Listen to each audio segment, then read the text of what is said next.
We have public opinion finally shifting in the United States in favor of Palestinian rights and sovereignty. And then at the same time, you have many cautions for us. The erasure of Arab American activism, cinematic activism for Palestine, has been ongoing for a long time, and that these efforts to kind of communicate the Palestinian struggle through multimedia have also been ongoing for a long time. This is such a remarkable resource. It fills in such robust ways histories that even those of us close to this work is full of surprises. You're making a great point about the ways that things become acceptable by becoming the kind of thing that can be monetized and sported as an icon.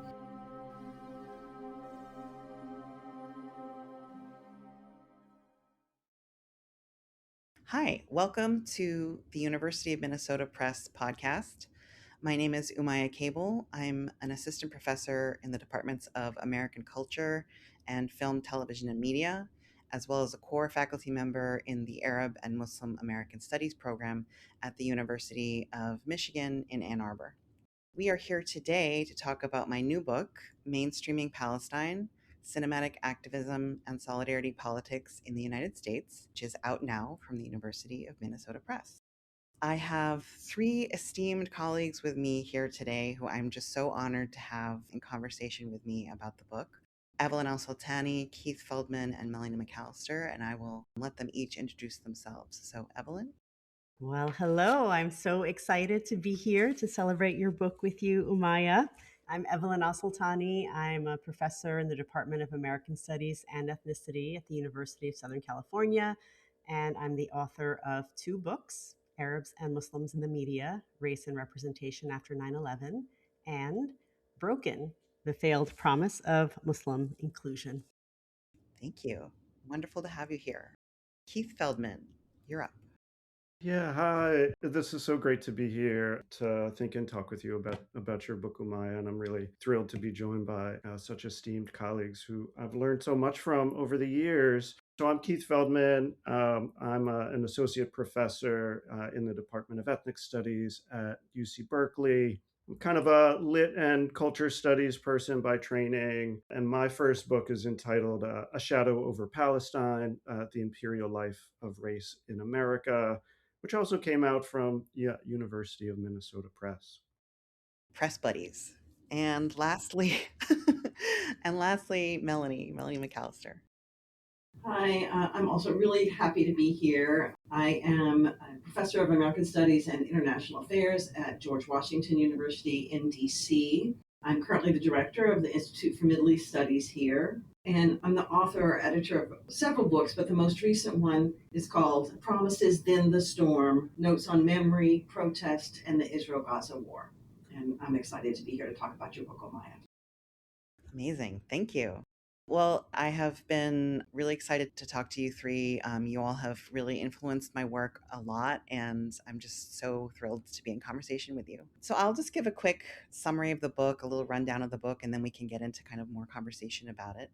For listeners at home, the book historicizes a decades-long process of mainstreaming a discourse on Palestinian liberation and solidarity politics within a U.S. culture that is dominated by compulsory Zionism. That mainstreaming, I argue, is the result of 50 years of cinematic activism, which I define as a social movement organizational strategy that takes the texts, practices, and social relations of cinema as a focal point for movement mobilization and communication. The book employs an interdisciplinary methodology to explore how Palestinian cinema and Palestine solidarity cinema and their dissemination through cinematic activism have produced, literally, figuratively, cinematically, and discursively, Palestinian liberation and solidarity politics in the U.S. public sphere. Through these processes, the topic of Palestine has shifted from one of taboo and unspeakability to inclusion within liberal multiculturalism, and has ultimately begun a process of normalization within the U.S. mainstream. There are a few key concepts I put forward in the book, and I'm just going to take a moment to highlight a couple of them for you now. The first is the framework of cinematic activism itself, which is not just about understanding a film as a text, but about understanding how film distribution, spectatorship, and reception are mobilized in the service of political education, counter-narrative, community building, as well as something that I refer to in the book as philanthrospectatorship. And this last part, philanthrospectatorship, is basically a way to understand how film audiences are mobilized in the service of fundraising to actually put funds and material support towards humanitarian efforts and humanitarian aid for Palestinians.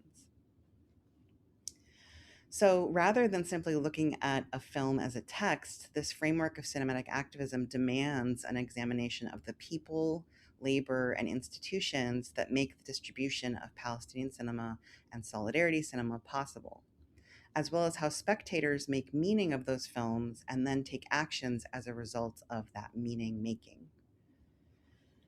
In the book, I also further developed the concept of compulsory Zionism, which is a way of understanding how Zionism is hegemonic and dominant in US culture. It is a theoretical concept through which to analyze the confluence of racial, ethnic, and sexual politics that haunt and animate Palestinian liberation and solidarity politics in the US. Based on Adrienne Rich's concept of compulsory heterosexuality, compulsory Zionism as a concept helps us understand not only how Zionism is naturalized in US culture, but how the erasure of Palestinian existence is essential to that naturalization. The concept of compulsory Zionism therefore helps us understand not only the censorship of Palestinian speech and solidarity speech, but also more specifically, the specificity of anti-Palestinian racism. So it's a way of understanding not just anti-Arab racism, but the specificity of anti-Palestinian racism. Now, it's very common these days to hear people say that the representation of the genocide on social media and the student intifada encampments have been the driving force behind the popularization of Palestinian liberation and solidarity politics in the United States. And while I agree that social media and the student intifada movement have been important to gaining a wider attention to the movement and the solidarity cause, I actually think it does a great disservice to the field of Arab American studies to make such a generalization. The student intifada movement did not emerge from a vacuum. Rather, it is the result of many decades of slowly building a movement in the United States. And the assertion that we can only chalk up the kind of popularization of the Palestinian movement to the past 2 years, to the activities of the past 2 years, that assertion itself erases decades worth of grassroots activism that has been slowly and often quietly subverting the censorship of compulsory Zionism. And it also erases the history of Palestine studies and Arab American studies and the Palestine Solidarity movement in the United States, which has been ongoing for the past several decades. And my book starts in like the early 1970s, but we can even go further than that. So what this book ultimately shows is that film culture has been a critical yet often unrecognized part of the Palestinian liberation and solidarity movement. For example, if you look closely at the day-to-day happenings of the student intifada movement and the encampments, you will see that evening film screenings were a consistent aspect of encampment culture across the country. But more than just being an auxiliary part of the movement, film culture has been strategically mobilized not only to circulate Palestinian counter-narratives and challenges to compulsory Zionism and challenges to the racist representations in US pop culture, but it has also been really essential in the service of political education and community organizing for Arab American communities and activist communities more broadly. I chronicle this in the book through examinations of Arab American organizations that have worked to distribute Palestinian cinema and Palestine Solidarity cinema, starting with the Association of Arab American University Graduates in the 1970s, and ultimately ending in the last chapter of the book with the establishment of the Palestine Film Festivals in cities like Boston and Chicago in the early 2000s. But aside from those institutions, I also examine how Palestinian cinema and solidarity cinema were exhibited and broadcast through various other US institutions, such as broadcasts on PBS, the Public Broadcasting Service, or exhibitions in elite art museums like the Institute for Contemporary Art in Boston. as well as the nomination of Palestinian films at elite Hollywood award ceremonies, and then those ceremonies in turn being broadcast on national television. What I ultimately found so interesting about this history is that where other attempts to censor Palestinian speech or Palestine solidarity speech were successful in their censorship, film culture became a more protected site of Palestinian speech and solidarity speech. So basically, the book is chronicling a history of how Palestinian cinema became the exception to the Palestine exception to free speech. And with that, I'm going to open it up to give my guests the opportunity to respond to the book and ask questions, and we can just get the conversation rolling. So I guess we will start with Keith. Thanks so much, Umaya. This is such a great book. It is such a remarkable resource for thought. It fills in such robust ways histories that even those of us close to this work is full of surprises and insights. It's wonderfully written. There's such voice and presence in the book, and so I'm so grateful for it, and I'm really excited for the opportunity to teach it in classes. It strikes me as a really teachable book. I really wanted to hone in on the ways in which you're helping us think about, this kind of Gramscian notion of cultural hegemony. Oftentimes, at least in some of the popular conversation and, in some kind of broad political organizing contexts, you get these really flat renderings of power. You have domination and resistance, you have exclusion as a problem, and inclusion as a solution. This often comes up in the context of thinking through this thing that, many scholars and activists have been talking about over the last, 10 or 15 years, thinking about the Palestine exception as this exception in free speech. And we might also think in the context of academic freedom as well. And so there certainly are these very hard and intense moments when dominant liberal institutions say no to Palestine in sharp and intense ways. But you're also showing us the ways in which, in the cultural field, institutions say yes. The circuits of distribution and reception say yes. And the ways in which, the cultural field is ripe with possibility as well as constraint, right? There are kind of broad affordances that you show in the field of cinematic activism.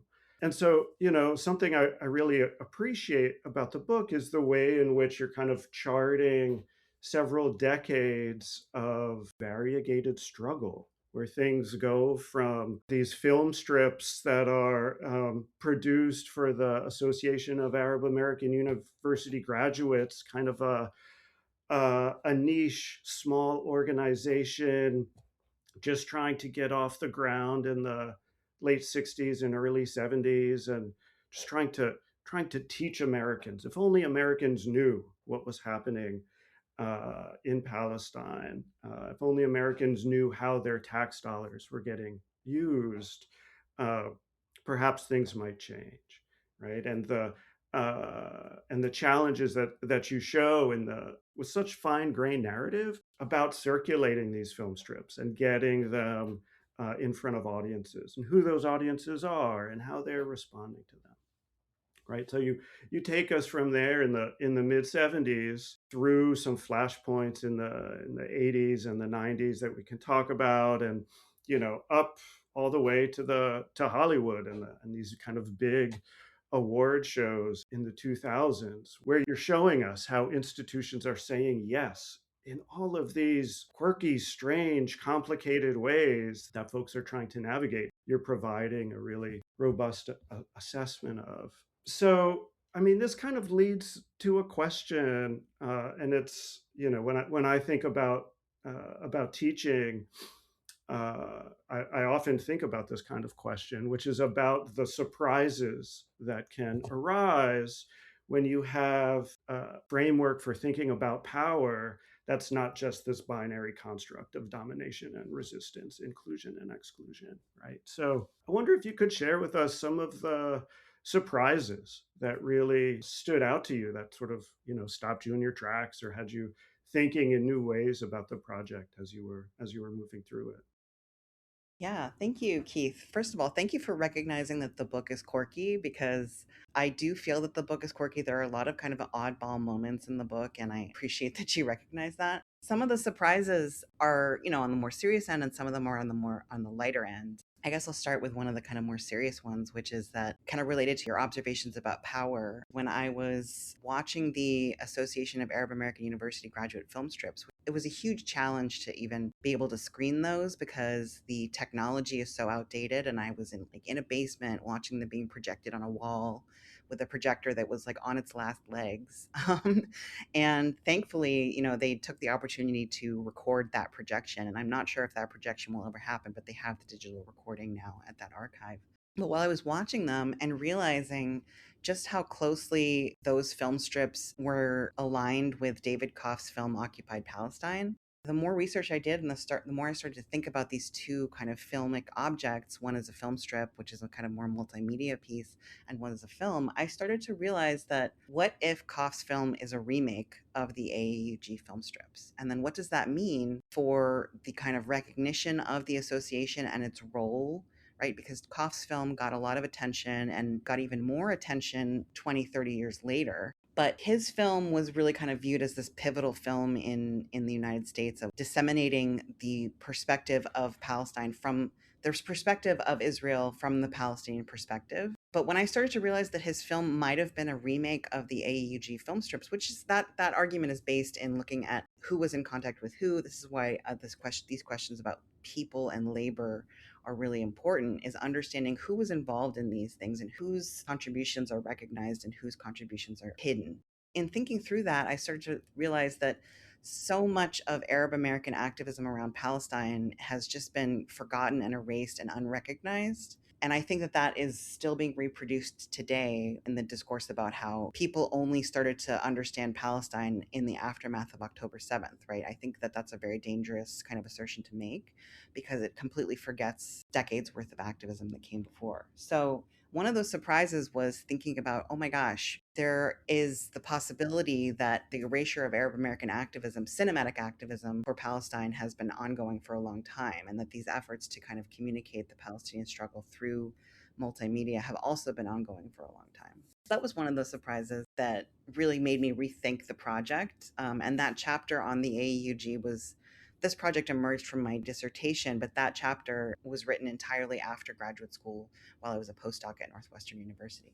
That was one thing. The other thing is, this is in relation to the chapter 4 on Hollywood. When I saw Yasser Arafat's telegram to the Hollywood director Fred Zinnemann, it to this day, it cracks me up. It's so funny to me that Yasser Arafat would go out of his way to send Fred Zinnemann a telegram, basically trolling him and saying, thank you so much for your film being a point of contention at the Academy Awards and helping to promote the Palestinian struggle, which of course Fred Zinnemann was, I can't put words in his mouth. I don't think he was a super avowed Zionist, but I don't think he was quote unquote pro-Palestine by any means. And he had a lot of beef, to put it lightly, with Vanessa Redgrave's political views on Palestine. And she was the star of his film that was up for the Academy Awards that year. So that little moment, that little piece of archival gold is something that just to this day cracks me up, because it also shows that while these are very serious issues, there was a kind of self-consciousness that there can be kind of humor in this little like political tete-a-tete between these two very powerful figures, right? One being powerful in the context of Hollywood, another being powerful in the context of Palestine and geopolitics. So I think from there, maybe it would be good to turn to Melanie and Melanie's question. Hi. Okay. That was also, I love that telegram. I just showed it to my teaching assistant today and was like, this is the best. Yasser Arafat was not known, I think, for his sense of humor, but that was pretty funny. So I just wanted, one of the things that I was really interested in reading your book, in 1986 and 87, 88, up to 89, I was involved in Palestine solidarity politics in Boston, but I was assigned two different jobs in that peace group. We were doing Central America, nuclear war, all the things, but my two slots were Middle East, that we called it Middle East peace because it wasn't just Palestine, it was also about Iran-Iraq war and Saudi Arabia and whatever, but mostly Palestine and Israel, and then also queer politics. So in 1987, the fall of 1987, or December, I was both delivering little cardboard coffins to John Kerry's office draped in Palestinian flags to show like what was happening with the beginning of the first Intifada, and going to the first National Lesbian Gay March on Washington in 87. These two things were so interconnected in my mind just because of my experience. And then you really did a way, you have a way of interconnecting them that I think is quite powerful, drawing, as you pointed out, on your notion of compulsory Zionism, but also you're talking about the difference between mainstreaming and normalization and some of the kind of concerns you bring to the whole project about, what has happened to Palestinian narration as it has become more mainstreamed and ultimately reshaped within its increasing normalization. And I guess I was just wanting to ask you about that. I mean, it's obviously a question that has animated queer politics too, right? And people have really addressed it in a variety of ways. There's a point in the intro when I think when you talk about the watermelon necklace and how like people can just buy the watermelon necklace or the watermelon t-shirt, or they can, like one of my former students who I adore, who's now a professor, was on Instagram and I was so surprised to see him wearing a Gaza sweatshirt, right? Just say Gaza. I would have thought 20 years ago that for people to not be that deeply invested in the conflict, but to lean towards Palestine would be heaven on earth. Instead of like, oh, you don't understand it, you automatically think that Israel is always right. Oh, you don't know that much, but you pretty much suspect that the Palestinians have really been mistreated and deserve a lot more and different than they have. And you're going to show that in whatever ways. It seems like a great win. Like, I just wanted to ask you, and I know I can be a little bit enthusiastic and Pollyannish about hope, and I know it's hard to hold on to it, but it seems like this is not solidarity in the full sense of the term. We have people who are doing solidarity in full sense of the term. That's great. But what we want is all the half-assed involvement to be on the right side. So I just wanted to talk to you a little bit about it and how you see it and what you see. I mean, you really think we lose some things when that happens, and I wanted to talk about that too. Yeah, thank you. This is such a good question, and it's a thorny one, and it's something that I'm still kind of wrestling with, and probably will continue to wrestle with. But just to kind of go back to your point about how you were working on kind of queer politics and Palestine at the same time in their relationships, not just through this construct of compulsory Zionism and its relationship to compulsory heterosexuality, but thinking also about like queer and Palestinian solidarities that emerged in like the 1980s and 90s. Um, my thinking about how Palestine has become mainstreamed really closely aligns to the way that like LGBTQ politics, queer politics, trans politics have also undergone a similar kind of mainstreaming. Um, and that was also heavily reliant on film culture, right? People often point to the Frameline Film Festival in San Francisco as kind of like the example par excellence of like queer film festival culture, and like it had become the model for so many other queer film festivals worldwide, and is often credited as being kind of the one of the driving forces behind the kind of increased normalization, as it were, of an acceptance of queer and trans people and queer and trans cultural politics.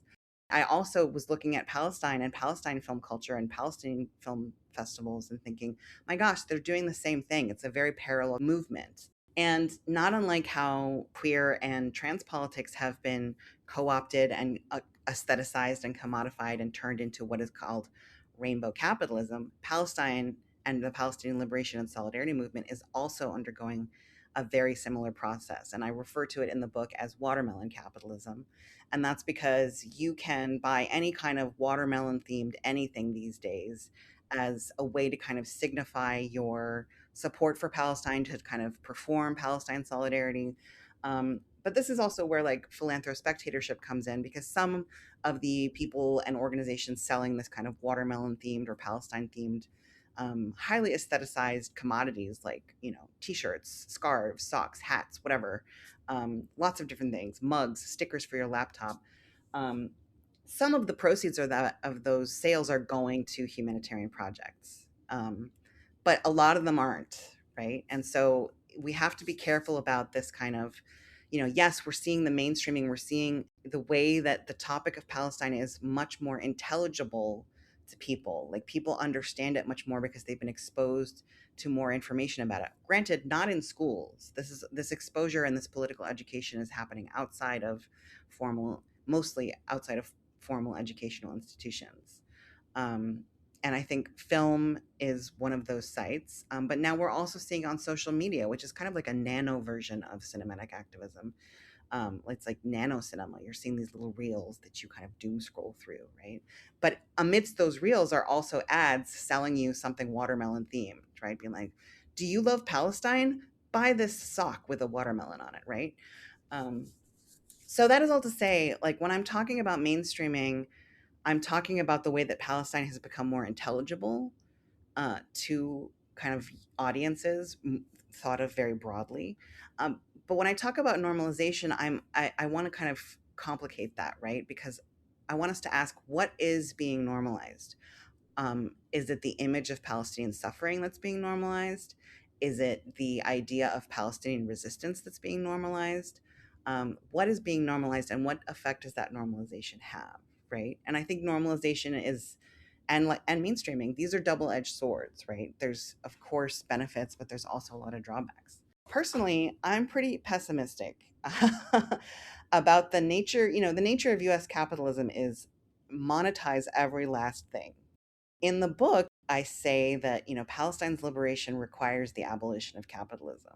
I do stand by that. And I think that's not just Palestine's liberation. I think all our liberation is tied to the abolition of capitalism.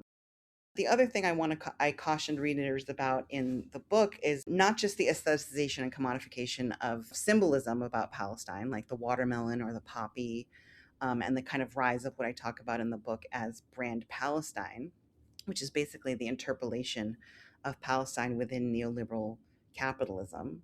And I think it's not a surprise to me that Palestine has been normalized through these kinds of mechanisms of capitalism, because that is, of course, how Palestine becomes considered acceptable, as if it's something that is monetized, right?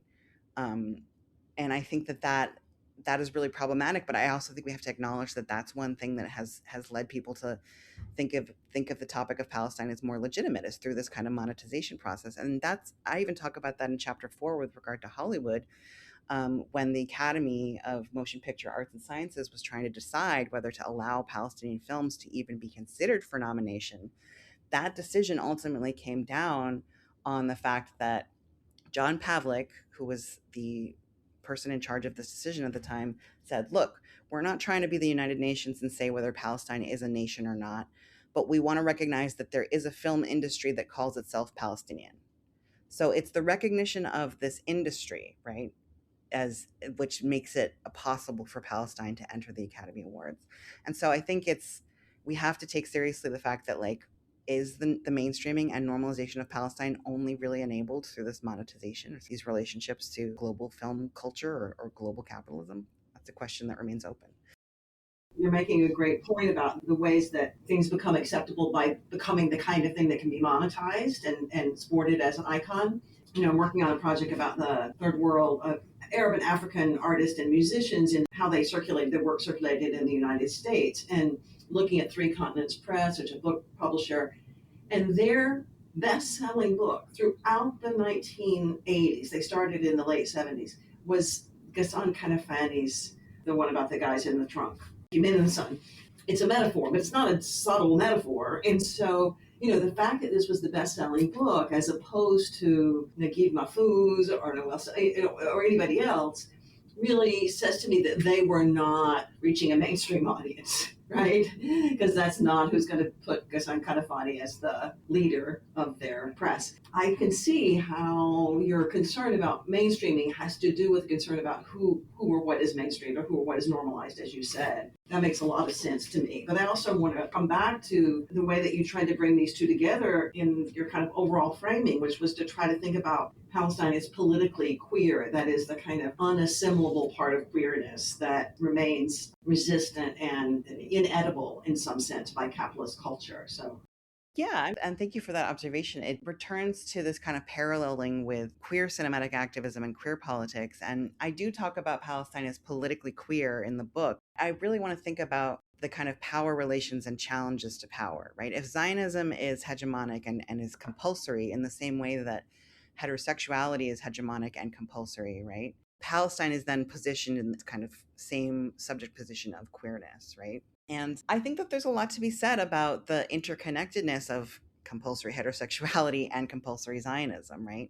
Erella Shadmi kind of wrote about this, not in an academic context, but in the context of a newsletter. She was the one who made that connection to Adrienne Rich. And her way of understanding compulsory Zionism was through looking at Israeli culture and Jewish Israeli culture and the kind of gendered, sexual, and racialized normativity enforced in Israeli society. And I took the concept and started to develop it and thinking about where are Palestinians in that context, right?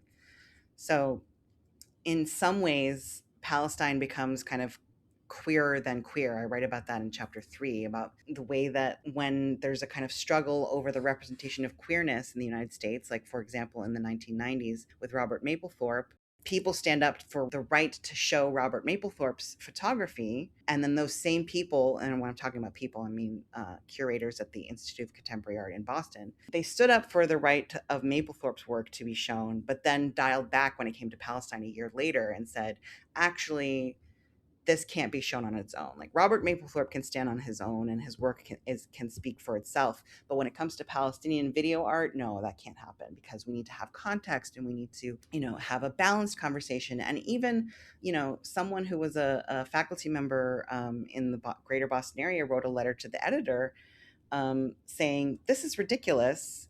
Would you, if you were going to have an LGBTQ themed film festival, would you ask there to be a panel of esteemed heterosexuals to balance the conversation out? No, you wouldn't. So why are you doing the same thing to Palestinians? So this kind of understanding Palestine in relation to queer politics has been ongoing for the past several decades. And I think the 90s are when it really starts to kind of pick up. I'll just note that also that's one of the advantages of mainstreaming, right? Is that queer stands in for you wouldn't ask for straight people to authenticate queer panels because they've moved farther than Palestinians had at that time, right? So there is that way in which the mainstreaming of queerness does its own cultural work at the same time. One other thing the kind of slippery slope of this kind of mainstreaming normalization thing is the aestheticization aspect of it. And one thing I caution in the book is the way that we're seeing activism itself turned into cinema. Some really clear, I don't write about this in the book because my book was already in copy edits and in it was done and I was like, there's no more tinkering, right? But some examples are in the past year alone, there have been 2 really great documentaries that have come out, The Palestine Exception and The Encampments. These 2 documentaries were made during the student intifada uprisings of the kind of winter and spring semester of 2024. And both of these films are focused largely on the student intifada movement. And both are really important teaching tools and documents of the moment. I'm not I love these films. I've shown them in my classes. I think they're incredible. But what we have to recognize is that these films are focusing largely on the activism and not necessarily on Palestine. I mean, of course, they talk about what's going on in Palestine, but it is largely focused on the activism. So we have to think about there's this hyper mediation of Palestine that's taking place through the kind of aestheticization of the activism and the kind of turning that activism itself into cinema. And that's why I turn to Baudrillard's 4 stages of representation to think about what's happening with these hyper mediated representations and what's happening in the work of solidarity, and to use Baudrillard to think about how solidarity itself is kind of becoming disconnected from the actual material reality in Palestine.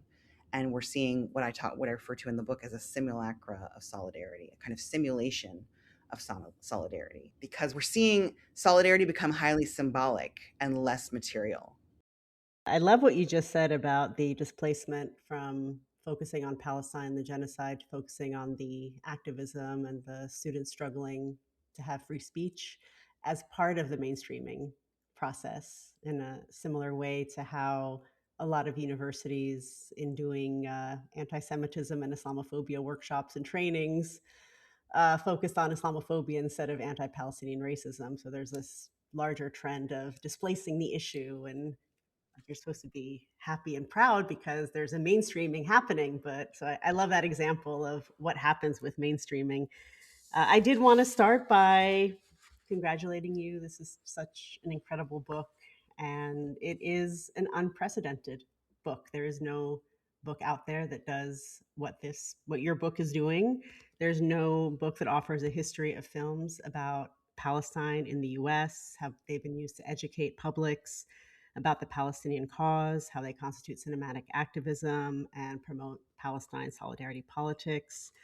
I love how you pointed out that a lot of people right now point to October 7. It is a watershed moment, sure, but it's not a starting point. And so this book really offers a 50-year history charting the origin and development of the use of films to educate publics about Palestinian liberation, promote Palestine solidarity politics. I love that first chapter about the AAUG, the Arab American University graduates. It's just stunning to have that piece of Arab American history. I know Keith has written about AAUG also, and how they were using film strips in the late 60s and early 70s, and how you take us from that moment all the way through Jonathan Glazer's 2024 Oscar speech and to Palestine Film Festival. So the historicizing you're doing, especially at this moment where there is this surge in Palestine solidarity organizing happening, is so valuable to understand it in this historical context. I was thinking before this conversation about some overlaps in our work. I was thinking we're both obsessed with representations, and then also with the limits of representations, like the promise, the possibility, and then the failures and limits of representation. So the conversation that you and Melanie just had around those limits, it's so fascinating, and it's so hopeful and so disappointing all at the same time, all wrapped up in one. So on the one hand, the mainstreaming, we want this, we want to see Palestine solidarity after decades of compulsory Zionism threatening, squashing, making a genocide possible. That solidarity activism is so exciting. The mainstreaming is so exciting. And then I love how you called it watermelon capitalism. All you have to do is buy a watermelon earring and then you're done. That process of how you look at compulsory Zionism on the one hand, Palestine solidarity activism going mainstream on the other, I think is so important to help us think through this moment we're in. Also, how do we think about those two things together? And then how can we celebrate the mainstreaming in some ways? We have public opinion finally shifting in the United States in favor of Palestinians and Palestinian rights and sovereignty. And then at the same time, you have many cautions for us about commodification, aestheticization, romanticizing symbols like the watermelon, the consumption. I really appreciate all of that that your book offers. And chapter 4, you give us a history of Hollywood award shows and these moments that pop up where there is Palestine advocacy happening. You take us from 1978 to 2024, the Academy Awards, the Golden Globe Awards, and you track a process from unspeakable taboo to increasingly included. You have a focus on Jonathan Glazer's Oscar acceptance speech for Zone of Interest, where he condemned the use of the Holocaust to justify the Israeli genocide against Palestinians. And he was also horribly attacked for the statement that he made. So I've been watching, as we all have, but with my particular interest in Hollywood, what's been happening in Hollywood since October 7. And I remember right after October 7, Melissa Barrera of Scream was fired for her Palestine solidarity statements. And then Susan Sarandon was dropped by United Talent Agency. And then Maha Dakil, who's a talent agent to Tom Cruise and others, reposted something on social media about the genocide. And then afterwards, she had to apologize for it. I assumed that she was on the verge of being fired. She worked for CAA, and they issued a statement that they stand with Israel, making their position very clear. And then there have been all these letters signed by actors and people in the industry. There is an open letter released by Hollywood figures in solidarity with Israel shortly after October 7, signed by Gal Gadot, Jerry Seinfeld, Jamie Lee Curtis, Michael Douglas, and others. There were over 700 signatures. And then we have evidence of an increase in Palestine solidarity activism. So another letter from Artists for Ceasefire, 4,000 people signed, calling on the U.S. to stop sending weapons to Israel. I've never seen that before. I don't know if it has happened before, but I've never seen that before. And the letter included signatures from Mark Ruffalo, Cynthia Nixon, Dua Lipa, Selena Gomez, Ben Affleck, and many others. And then there was another one calling for boycotting working with Israeli film institutions. And that one was signed by Alyssa Milano and Ayo Edebiri, Diego Luna, et cetera, 5,000 signatures. We have Hannah Einbender making a statement against the genocide in Gaza in her Emmy Award speech, Billie Eilish wearing a ceasefire pin at the Oscars. We have No Other Land winning the Oscar for Best Documentary Feature. I'd love to hear your thoughts on all of this that's happening. How can we think about mainstreaming Palestine in the context of Hollywood since October 7? And how do you think about the relationship between compulsory Zionism and mainstreaming Zionism in this context where we see this push and pull back and forth? And then lastly, what makes these acts of Palestine solidarity possible here and now, as opposed to 10 years ago, 20 years ago? Yeah, thank you, Evelyn, for such a dynamic question. I will be honest, I think that chapter 4 is my favorite chapter because it's one of the quirkiest ones. I think what's happening in Hollywood right now is really interesting. We are kind of watching a culture war go down in Hollywood over Palestine. And it's not just about Palestine, like I'm going to get into that in a little bit, but I want to kind of clarify that there are two kinds of solidarity. There's symbolic and there's material. And I'm going to kind of go through some of the examples you pointed out. So let's take No Other Land, for example. People were so hype about that film. They were like, oh my gosh, it won this Oscar. It's so incredible. But if you look closely, the No Other Land film winning an Oscar is largely symbolic. It's a symbolic form of solidarity. And I consider that to be kind of the Academy's cultural insurance policy, right? The Academy Motion Picture Arts and Sciences, the Oscars, the Academy Awards have been under so much scrutiny over the past several years because of like the deeply entrenched racism and sexism within the industry. And so the Academy has been trying to kind of manage its image around questions of what we used to call DEI, which are now, DEI has sort of been criminalized and for lack of a better word. But No Other Land to me seems like a very symbolic form of solidarity, and it seems like a very kind of performative form of solidarity on the part of the Academy. It feels kind of more public relations, and I say that because yes, it's a film that is made by a Palestinian, but it's co-made between a Palestinian and an Israeli. And to me, that's an example of the Academy Awards kind of doing a highly managed recognition of Palestine. And it's the kind of recognition of Palestine that keeps Palestine and Palestinians entrapped in this Palestinian-Israeli dyad. So that felt like a very strategic, symbolic deployment of solidarity from the institution of the Academy of Motion Picture Arts and Sciences itself. I'm kind of cynical about that one, right? Now, that's not to say that the film isn't good. That's not to say that it doesn't serve its purpose, but I think we have to kind of take that one with a grain of salt. Jonathan Glazer and his speech is also an example of symbolic solidarity. However, he then uses his platform towards material solidarity. So his speech, we might consider an example of symbolic solidarity, but the way that he donated his certain kinds of cinephilic memorabilia, so posters that he signed and other people involved with the film signed, he donated these materials to be auctioned in what was called Cinema for Gaza. It was an online auction campaign, which is an example of philanthrospectatorship, right? Mobilizing spectators and fans, basically, to put their money where their mouth is, right? To put their money towards humanitarian and material support for Palestinians at that time. So Glazer is an interesting example of a combination of symbolic and material solidarity. If you go on to look at Hannah Einbender, again, her speech might be considered symbolic, but then she backs it up by signing the Film Workers for Palestine pledge to boycott Israeli film institutions. 5,000 film workers have signed this pledge to boycott Israeli film institutions. That's huge. That campaign, the Film Workers for Palestine campaign, is based on the Filmmakers United Against Apartheid campaign, which was one of the boycott campaigns against the apartheid regime in South Africa. And we all know now, looking back at history, that it was the boycott campaign which helped to bring the apartheid regime down, the South African apartheid regime down. I just want to read from the Film Workers for Palestine website for just a moment. The pledge says, "We pledge not to screen films, appear at, or otherwise work with Israeli film institutions, including festivals, cinemas, broadcasters, and production companies that are implicated in genocide and apartheid against the Palestinian people."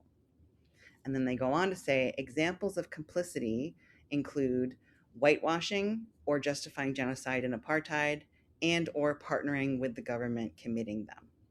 So this is a very powerful move for these people to be making.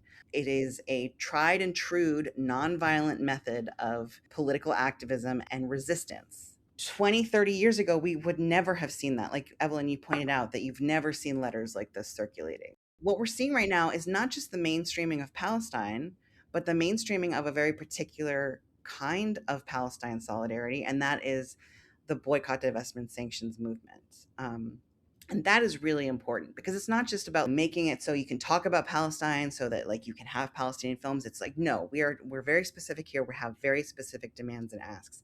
And it's about withholding labor, withholding finances, and really putting some kind of material solidarity into effect. So I think we also need to think about this in terms of this is part of larger labor organizing efforts in Hollywood. In 2023, before October 7th, there was a writer's strike in Hollywood, and it largely revolved around Hollywood elites were really like, oh, we're going to just kind of turn to AI. We're going to let artificial intelligence run the show now. And writers were like, no, first of all, we're unionized. Second of all, you need us, and AI cannot replicate what we do. And now, in the wake of October 7th, there's been a lot more revelation about the role of artificial intelligence and how you cannot separate the artificial intelligence tech world from the military industrial complex. The push for the boycott campaign in Hollywood is very much, in my estimation, wrapped up with other labor organizing efforts and other critiques of these kind of violent technologies like the artificial intelligence technologies, which are one, violently taking people's jobs and livelihoods away, and two, violently destroying Palestinian life and genociding entire populations, right? So I think that this is kind of an example of how there's kind of a consciousness now, there's an awakening, for lack of a better word, of the neoliberal capitalist exploitative hellscape and how it operates domestically, but also internationally. And I think people are starting to really just connect the dots. To your question about how we can think about mainstreaming in the context of Hollywood since October 7th and what makes these acts of solidarity possible now, the BDS push in Hollywood and the global film industry at large is a really powerful challenge to compulsory Zionism. So when we're thinking about mainstreaming, I don't want us to just think about the permissibility or of talking about Palestine or the intelligibility of people like understanding what Palestine is, but the mainstreaming of the movement itself, or the solidarity politics themselves, which is like the call from Palestinian civil society is very clear. If you want to support the Palestinian people, if the international community wants to support the Palestinian people, the preferred modus operandi is through the boycott, divestment, and sanctions movement. And so that is a really powerful thing for 5,000 film workers to sign this pledge. That's tremendous. And in the same time as we're seeing kind of this rise of Palestine solidarity politics, we're also seeing the denormalization of Israel, right? Because Israel has been normalized for so long, and now people are starting to treat it like the rogue state that it actually is. There's kind of like this dialectic of like the rise of Palestine solidarity and the kind of sinking of the normalization of Israel. In terms of what makes solidarity possible now, I think this goes back to considering how people first became educated about Palestine and how their consciousness was raised. And again, this is not happening through like normal educational channels, certainly not on the K through 12 level. And I would say even to this day, rarely at the college level. Like, yes, Palestine studies is an established field. Yes, people take classes on Palestine, but they're still they're in the minority. So people's consciousness about Palestine is raised through many other alternative means. And, my book argues that cinema is a really foundational method of raising people's consciousness about Palestine. Certainly, social media has played a part in accelerating people's consciousness. But again, I want us to remember that cinematic activism for Palestine has been ongoing for decades. And so to chalk up the current shift in public opinion just to the events of the last 2 years is actually an anti-Palestinian point of view, right? To chalk it up to just the past 2 years ignores all the work that Palestinian activists and allies have done for decades. For me, the only major difference between October 7th and after is that the commodification of Palestine solidarity activism has just exponentially increased.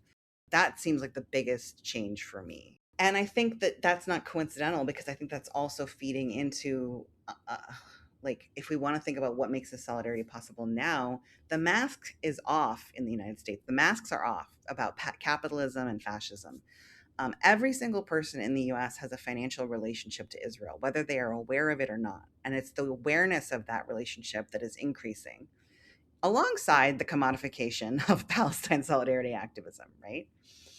So unfortunately, I think it has taken this kind of slow collapse of US society for people to realize that their liberation from capitalism and capitalist exploitation is bound up with Palestinian liberation. And so in some ways, and this is kind of this is not a great thought or feeling, but in some ways, the kind of desperation that people in the United States are feeling right now is fueling the Palestine solidarity movement, because people are sick of having their safety nets ripped away from them by the government and other kind of agencies, and having billions of dollars sent to Israel, right? So in some ways, the solidarity is partially born out of self-interest and the disgust in the United States about, like, we are paying, our tax dollars are going towards Israel, and we're not able to, like, feed our families here, right? So there's one, it's like it's partially self-interest, but on another level, I think people are just more having a moral crisis. They're realizing, oh my gosh, my tax dollars are going to pay for the genocide of Palestinians. My tax dollars are used to kill Palestinian babies. It's not just self-interest. It's not just that people are like, that tax money should be used to support people in the United States. It's also that people, they are starting to feel morally implicated. And so I think people in the United States have started to do a lot of soul searching, and it's starting to weigh on people's consciousnesses. One thing that had Morton Klein, the president of the Zionist Organization of America, Morton Klein had a freak out over the potential of Palestinian films being nominated for Academy Awards. And he used this language about legitimacy and credibility to say that, the Academy should not acknowledge divine intervention as a Palestinian film worthy of nomination. And he said to do so would, quote, give legitimacy, or at least the perception of legitimacy, to this terrorist regime. And he went on to use the word credibility. So these words, legitimacy and credibility, around just the possibility of a film being nominated for an award, right? Not even being nominated, just being added to the queue for consideration for nomination. Because these kinds of award shows have like up to 20 million viewers, of course it freaked him out. That's 20 million people who are then seeing, the Academy of Motion Picture Arts and Sciences recognizes Palestinian film as national cinema. Okay, so then Palestine must be a nation, right? So I like that example because it shows the way that film has had this really powerful effect on promoting Palestinian liberation and solidarity, and how that is still very much wrapped up in capitalism and global film economies. 20 years later, look at where we are now. That is all to say, it has been a slow burn. I'm glad that the book is out, and I think people can take a lot of jumping off points for it. I would love to see more people focus on film festivals. There's just so much to study there, and yeah, this is just the beginning of looking at this kind of phenomenon of cinematic activism for Palestine. Thank you, Umaya. Thank you. Thank you, everyone. This has been a University of Minnesota Press production. The book Mainstreaming Palestine, Cinematic Activism and Solidarity Politics in the United States by Umaya Cable is available from University of Minnesota Press. Thank you for listening.